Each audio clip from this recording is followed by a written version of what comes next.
Hey guys, today let's explore what is master calendar, why do we need one, and how to create a master calendar. Okay, so I have this data set, order header with order date.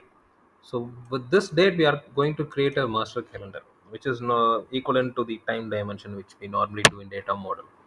So when we have a fact table, right, we have order dates and the order IDs placed on that date. So there are chances where no order might be placed on a particular date. So we will end up with zero entry for that date, right? So there could be many other dates where there is no transaction happened and there was no record captured. But when we try to display it, visualize it in the chart, we might end up with empty or missing dates, right? We would ideally expect a continuous date to be present.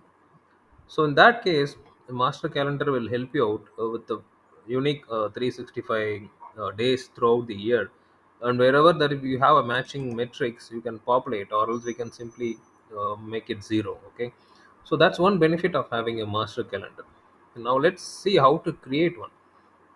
And calendar also gives you a list of all other fields. You don't have to derive things from here. So a dedicated time dimension will give you all other fields like year, month, quarter, etc.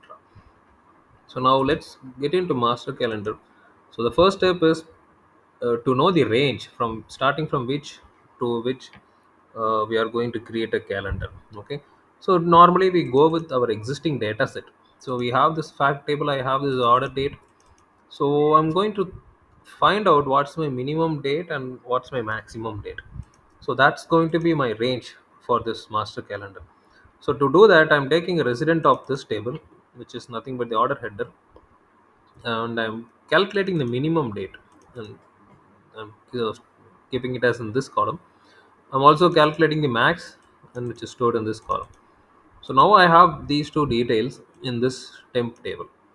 Now I have to fetch that and store it into a variable. Okay, so I'm using a let. If you remember, let evaluates the portion which is there in the right hand side part, right?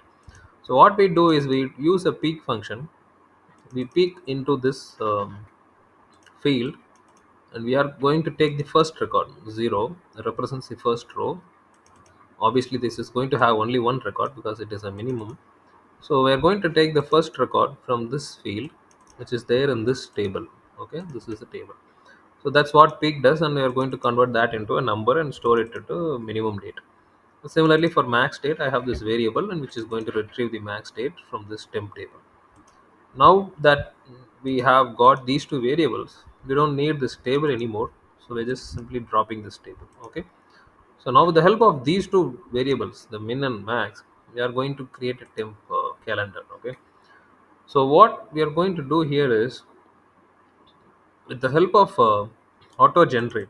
So auto generate will generate one row. I'm just going to generate one row while I iterate through this loop. Okay, so what I'm doing is I'm adding a value to this min date, this date, plus my iteration number normally starts with 1. So since I'm subtracting it, it's going to be 0.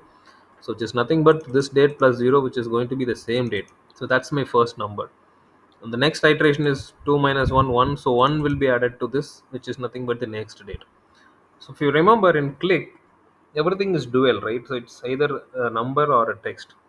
So even it applies for date as well. So date can be treated as a number, stored as a number, or as a text with a date format, right? So once we store it as a number, we can later convert that as a date using date function. Okay, so that's exactly we are doing here. So I'm just iterating it, adding 1 to the minimum date, getting the number, later converting that number as a date. I'm storing it as a temp date. So we have both number and date together. This is going to be repeated until this condition is satisfied. So this max date, sorry, this min date plus this number is less than or equal to my max date. So until it reaches this point, this is going to continue. We're going to add one number each, and it's going to generate the date, right? So that's what this portion does. So what we have here is a continuous set of date fields. Okay, starting from this date to this date, we are going to get a single column. basically two column, one number format, another in date format. So from this date to the min date to max date. So once we have a single date field, we can derive all this out of it. So what we are doing here is we are taking a resident of this temp calendar, this calendar, and then basically we are deriving all these fields out of it. Okay, so this template, renaming it as order date, because this date has to go and link with this date. So we are keeping same name over here, and then we are deriving all other dimensions, fields, calendar fields, right? Like week, year, month, day, month name, which is going to give me month, year. This will give the month, and we are also deriving the quarter. Okay, so quarter we cannot get it as such. There is no direct function. Instead, we divide the month by 3, and with the help of seal we round it off to the highest integer or nearest integer, right? So with that we get some number which is concatenated with this q. So we'll get q1, q2, q3, etc. So if you want this, since we are appending a string q here, this is going to be treated as a text. And if you want to consider that as a numerical value, and if you want to perform some sorting, then you can go with the dual function, or you can leave it as such. Okay, and then we have weekday. So finally this is done and it is ordered by template. Okay, now once this is done, we don't need this anymore, so which is dropped. Okay, so hope so far we are clear with this. So let's get into the UI.